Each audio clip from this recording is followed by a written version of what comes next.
mimi kama nilivyokuambia toka awali kwamba yani kundi hapa boom ndani na unafiki. Kwa hiyo kufanya wewe sasa yani kaza, yani usimchekechekee mtu yoyote yule. Yaani huko nimeshiki kuna ubaguzi alafu kingine sasa yani mpaka vituo zangu si wenyewe kwa wenyewe kwanza hapo akili kae sawa yani tuheshimiane. Bila hivyo ndio mzaronia kila siku. Kama vita wenyewe tunaziweza sio kama mtu hakika kwanza mtauzalamu mwenyewe naweza vile vile tutaendishwa la nini. Maana mimi nakubali wewe. Yaani mnajua kabisa hapa nimepata mtu ambaye jembe, yaani kasoro mpini. Wangu jali tunakwambia. Sema nini? Mimi kabisa mimi kama mimi hapa. Naitwa Msu.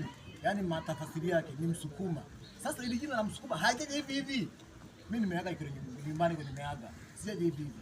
Sasa basi wewe kwa na mimi bega kwa bega. Lolote ile, yaani ukiona mimi hapa utajua mengi sana. Yaani chochote unachoendelea hapa lazima ujue. Kwa sababu mimi hapa sije bure. Basi Wewe vipi? Kwema. Kama kawaida. Chani. Sasa mwanangu uko wapi sasa hivi? Mwanangu acha. Asache vipi? Wewe mwanzo uko wapi sasa? Mwanangu huko, kilichotokea huko.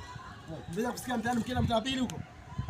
Wewe mimi nasikia. Kodi zenu mimi sijua. Wewe kama sasa unafuatani sasa hapa kwa sababu unafiki huo. Baba bwana anaongea kile siku anaongea ndo haya sasa. Umesikia Leila? Mimi niko kwa mtaa pili. Nimekutana na Minyama. Sio Leila. Minyama. Sawa. Okay, after shot. Nasikia Minyama acha. Umesikia minyama mingi? Mimi niko kwa mtaa kati huko.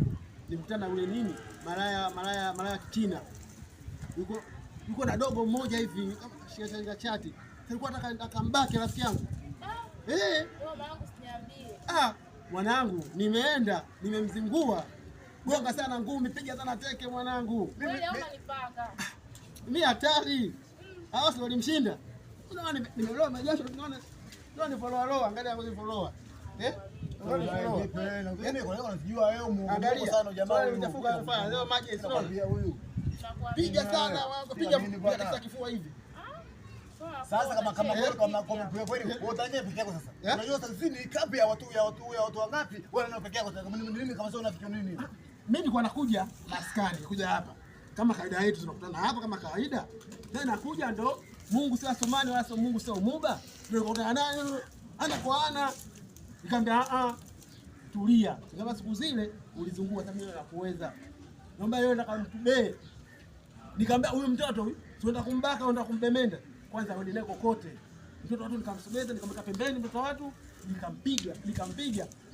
Mwanangu na sasa jino limeanguka pale. Unajua hiyo. Ongea Leila, utasikia kwa mtaani